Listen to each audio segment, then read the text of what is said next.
Nessa aula, eu quero falar sobre batalha espiritual. Nós aprendemos muita coisa de batalha espiritual, mas que são muitos rituais e muito misticismo.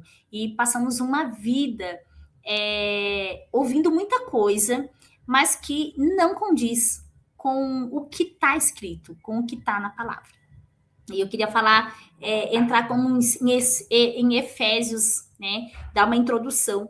E a verdade da batalha espiritual, em nenhum momento mostra que nós devemos entrar como ataque, mas sim como firmeza, como postura. A batalha que nós vencemos de pé, né? Resistindo às trevas, né?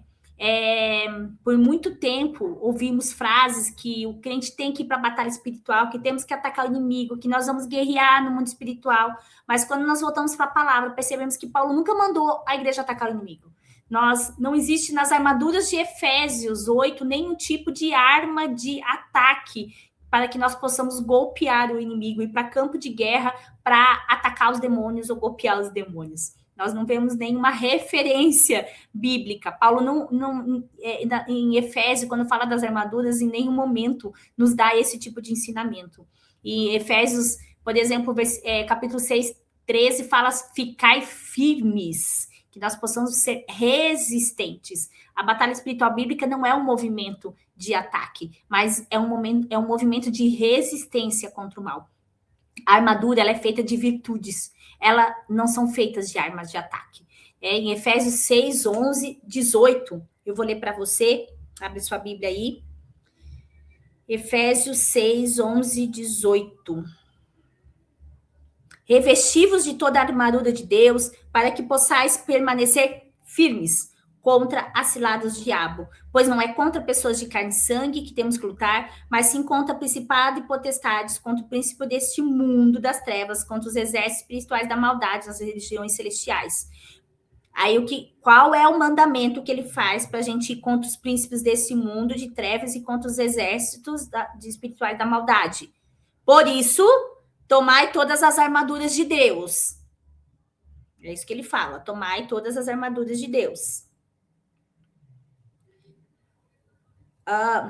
Portanto, permaneceis firmes, trazendo em volta da cintura a verdade, vestindo a couraça da justiça, calçando os pés com a disposição para o evangelho da paz, usando principalmente o escudo da fé, como o qual podereis apagar todos os dardos em chamas do maligno. Tomai também o capacete da salvação e a espada do Espírito, que é a palavra de Deus. Aqui não diz que é para atacar, né?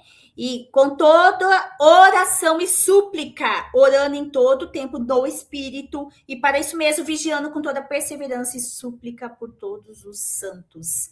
Aqui, essa estratégia fala de verdade, de justiça, do evangelho da paz. Aqui fala de fé, de salvação, de palavra, de oração, de ficar firme.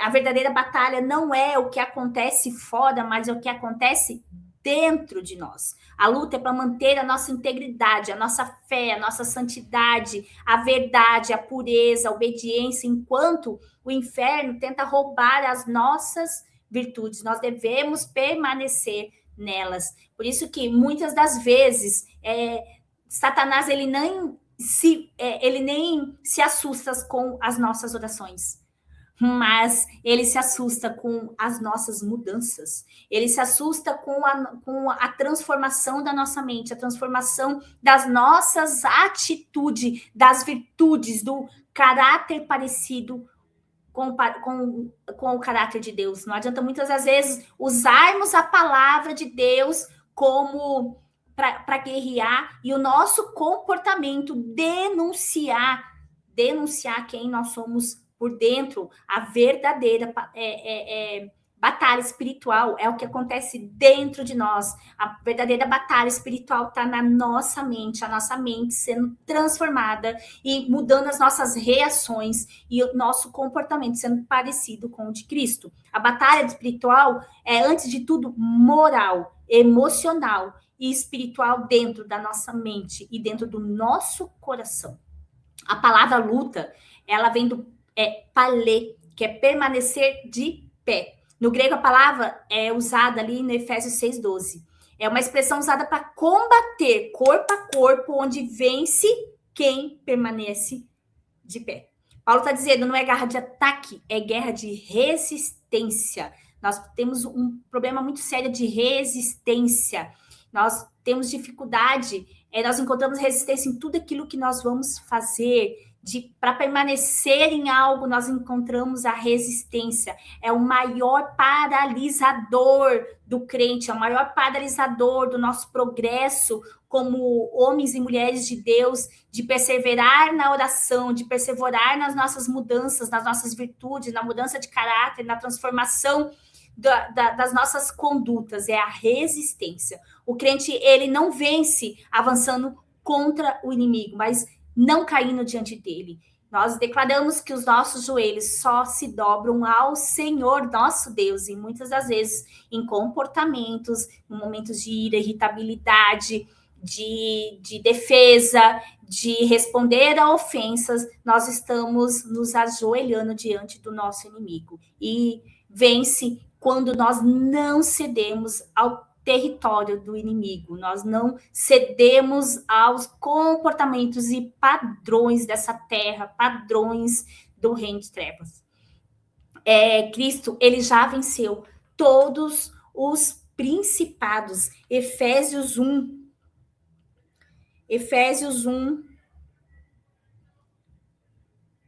20 e 22, que atuou em Cristo, ressuscitando-os dentre os mortos e fazendo sentar à sua direita no céu, muito acima de todo principado, autoridade, poder, domínio e de todo nome que possa ser pronunciado, não só nesta era, mas também na vindoura. Também sujeitou todas as coisas debaixo dos seus pés, para que seja cabeça sobre todas as coisas, e o deu à igreja. Cristo já derrotou e submeteu todo o principado e potestade. A igreja não guerreia para conquistar uma vitória. Ela resiste para permanecer na vitória que Cristo já ganhou. Essa batalha já está vencida em Cristo Jesus. Essa guerra já foi vencida em Cristo Jesus. Nós devemos nos permanecer em pé, resistente. O diabo, ele tenta fazer você acreditar que precisa lutar por algo que Jesus já venceu. Jesus já venceu. Jesus já ganhou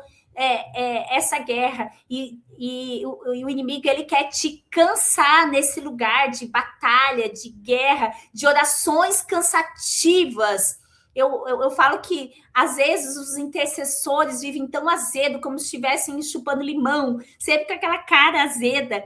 E existe deleite no Senhor, existe deleite no Senhor. A palavra diz que é sobre se deleitar nele. Existe uma forma de alegria nele. O Evangelho diz permanecer firme.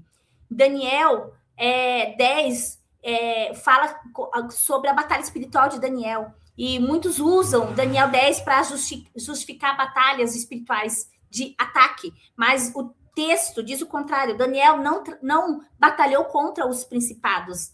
Daniel não enfrentou os demônios. Daniel não subiu o monte para guerrear. Daniel orou.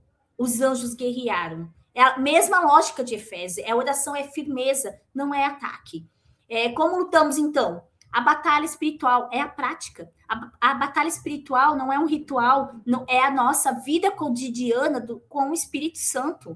É nossas orações, orando a palavra, mudando a nossa mente, o nosso coração, e temos um comportamento, de um caráter de Cristo, de um caráter de um cristão, um cristão que ele reflete o seu Cristo, dizendo não ao pecado, guardando a sua mente, as batalhas da mente, escolhe a verdade quando as desculpas, as meias-verdades e as mentiras parecem mais sendo mais prático, mais fácil, mais confortável, e você rejeitar esse lugar de mentira, falando sempre a verdade, andar em santidade quando o mundo chama para a impureza, chama para o pecado, servir a igreja quando a carne diz que é para se esconder, que não é para fazer, já tem muita gente fazendo, você é só mais um, perdoar quem feriu seu coração, que feriu sua alma, querer vingança.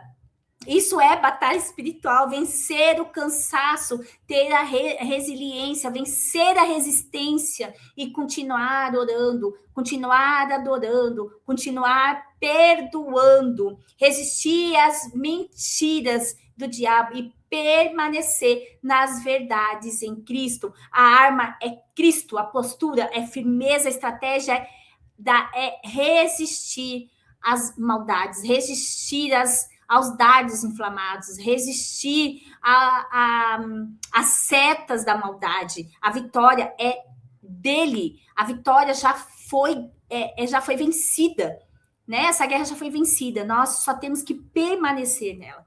A verdadeira batalha é pela nossa identidade. O diabo não teme gritos, mas ele teme um homem e uma mulher em santidade, um homem e uma mulher firme, um homem e uma mulher na resistência, um homem e uma mulher que mantém a sua palavra, um homem e uma mulher que é digno, um homem e uma mulher que não contamina o seu caráter, o seu comportamento para se beneficiar, um homem ou mulher que guarda o seu coração, que guarda a sua mente e que resiste às mentiras, às manipulações, à persuasão. O inferno perde quando você fica de pé. Essa é a verdadeira batalha.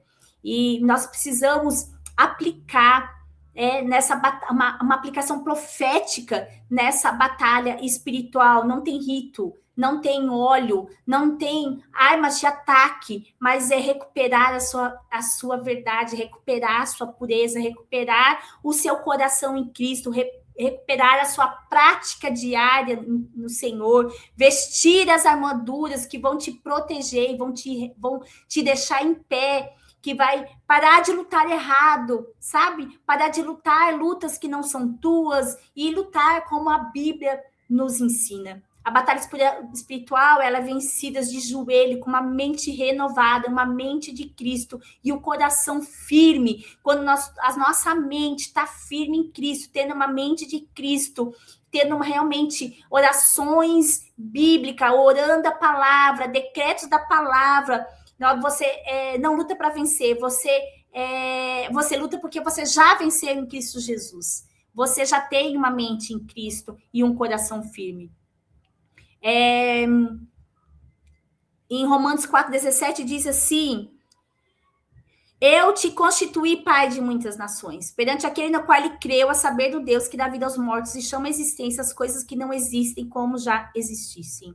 Essa palavra diz que quando nós declaramos a palavra, nós trazemos coisas, quando nós temos a mente de Cristo, quando nós temos posturas, nós vamos trazer à existência coisas que ainda não existem, como já existisse, porque o nosso Deus dá vida aos mortos, mesmo aquilo que está morto, que é o alvo da nossa oração, mesmo aquilo que está morto, às vezes nas nossas emoções, orando a palavra, decretando a palavra, intercedendo com cânticos e salmos, nós vamos trazer à existência aquilo que ainda não existe, porque é aquilo que está no céu e que nós vamos trazer à terra. Essa é a verdadeira batalha espiritual. Até a próxima aula. Deus abençoe.